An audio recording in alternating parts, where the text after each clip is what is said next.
ការរើបំរាចេញពីបំណុលគឺជារឿងដែលលំបាកបំផុតក្នុងមួយជីវិតដូចនេះនៅពេលដែលអ្នកមានសេរីភាពវិញហើយសូមកុំឲ្យការសប្បាយចិត្តមួយពេលคล้ายជាអ្នកធ្វេសប្រហែសដែលនាំអ្នកទៅរកភាពវិនាសលើសដើមដើម្បីកុំឲ្យធ្លាក់ក្នុងស្ថានភាពជំពាក់វណ្ឌកសាជាថ្មីសូមជៀសវាងនៅរឿងធំ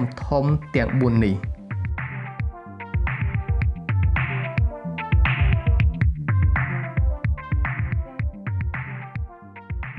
1គ្រោះថ្នាក់នៃកង្វះការរៀបចំថវិកាតូចខ្លាចជាធំ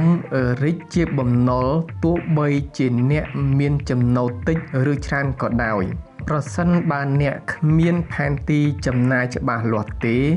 អ្នកនឹងងាយធ្លាក់ចូលក្នុងរណ្ដៅបំណុលឡើងវិញបំផុតការចំណាយតិចតួចប្រចាំថ្ងៃបានប្រមូលផ្ដុំคล้ายជាចំនួនធំជាហេតុធ្វើឲ្យលុយរបស់អ្នកអស់ដោយមិនដឹងខ្លួនពេលអ្នកយល់ច្បាស់អំពីរឿងនេះអ្នកនឹងអាចកាត់បន្ថយការចំណាយណាមិនចាំបាច់ដើម្បីឲ្យការប្រើប្រាស់លុយរបស់អ្នកមានប្រសិទ្ធភាពជាងមុន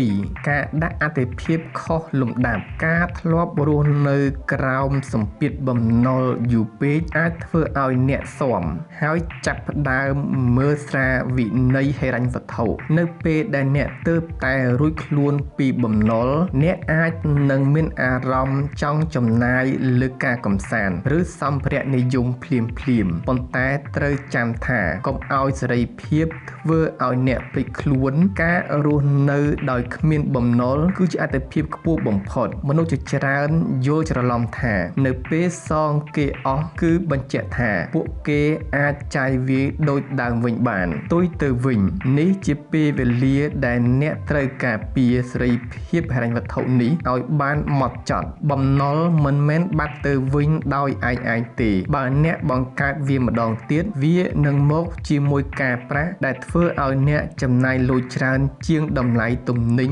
ពិតប្រាកដក្នុងរយៈពេលវែងវិន័យគឺជាខែលការពារការរក្សាទម្លាប់គ្រប់គ្រងលុយឲ្យបានល្អបន្ទាប់ពីសងបំណុលរួចមិនមែនជាការរស់នៅដោយត្បិតត្បៀតពេកនោះទេប៉ុន្តែវាគឺជាការបង្កើតស្ថិរភាពដើម្បីកាត់បន្ថយភាពតានតឹងនៅក្នុងជីវិតនិងការពារកុំឲ្យគ្រួសារធ្លាក់ចូលក្នុងរណ្ដៅដដែល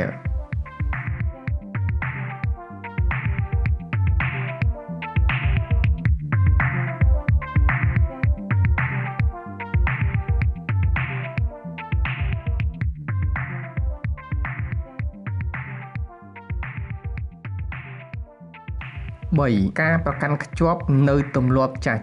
ការសងបំណុលរួចគឺគ្រាន់តែជាការព្យាបាលរោគប៉ុន្តែការកែទម្លាប់គឺជារបាំងការពាររោគកុំឲ្យត្រឡប់មកវិញអ្នកត្រូវចេះបែងចែកប្រភេទបំណុលឲ្យបានច្បាស់មិនមែនបំណុលទាំងអស់សុទ្ធតែអាក្រក់នោះទេបំណុលល្អគឺជាបំណុលដែលបង្កើតចំណូលឬបង្កើតតម្លៃនាពេលអនាគតដូចជាការសិក្សា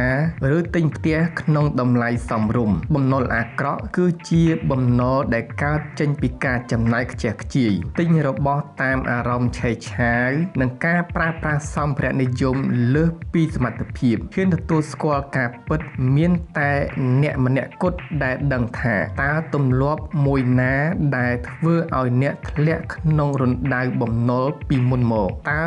មកពីការចូលចិត្តដើរលេងជ្រុលចូលចិត្តទិញរបស់តាមអនឡាញមិនចេះដាច់ឬចូលចិត្តបង្អួតគេកាត់ផ្ដាច់វត្តបំណុលប្រសិនបើអ្នកមិនផ្លាស់ប្ដូររបៀបចាយទេលទ្ធផលនឹងនៅដដែលអ្នកត្រូវកំណត់ចិត្តឲ្យដាច់ខាតក្នុងការបញ្ឈប់រាល់ទម្លាប់ដែលបំផ្លាញស្ថិរភាពហិរញ្ញវត្ថុរបស់ខ្លួនឯងចូលអ្នកចាំថាបំណុល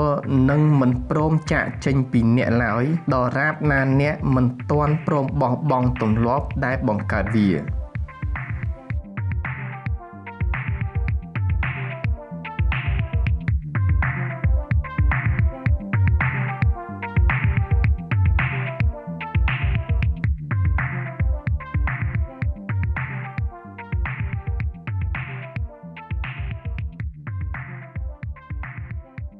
4. ការរស់នៅដោយគ្មានផែនការច្បាស់លាស់ការសងបំណុលរួចគឺជាការដោះលែងខ្លួនឯងឲ្យមានសេរីភាពប៉ុន្តែការមានផែនការហិរញ្ញវត្ថុគឺជាការធានាថាអ្នកនឹងមិនវង្វេងផ្លូវត្រឡប់ទៅរកភាពលំបាកវិញឡើយផែនការហិរញ្ញវត្ថុប្រៀបដូចជាត្រីវិស័យវាបង្ហាញអ្នកឲ្យឃើញច្បាស់ថាតើអ្នកមានទ្រព្យសម្បត្តិប៉ុន្មានមានសាច់ប្រាក់បម្រុងប៉ុន្មាននិងមានសមត្ថភាពចំណាយកម្រិតណាការកំណត់គោលដៅអនាគតនៅពេលគ្មានបំណុលជាបន្ទុកអ្នកត្រូវមានគោលដៅថ្មីដូចជាការសន្សំទិញផ្ទះឬវិនិយោគឬការត្រៀមសម្រាប់វ័យចំណាស់បើគ្មានគោលដៅច្បាស់លាស់ទេលុយដែលអ្នកមាននឹងហូរចេញទៅតាមរឿងឥតប្រយោជន៍វិញយ៉ាងងាយៗការសម្រេចចិត្តប្រកបដោយភាពជឿជាក់កាលណាអ្នកមានរូបភាពច្បាស់លាស់អំពីលេខរៀងហិរញ្ញវត្ថុរបស់ខ្លួន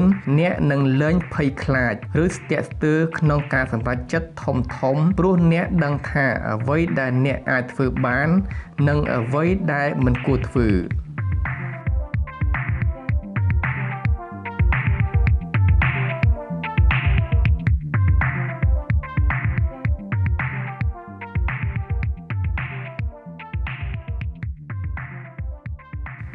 សរុបមកវិញជ័យជំនះលើបំណុលគឺជាការចាប់ផ្ដើមនៃសេរីភាពពិតប្រាកដការរួចផុតពីបំណុលមិនមែនជាមាត់ច្រកនៃសេចក្តីសុខដែលបញ្ចប់ត្រឹមនេះឡើយប៉ុន្តែវាគឺជាឱកាសទី2សម្រាប់ការចាប់ផ្ដើមជីវិតថ្មី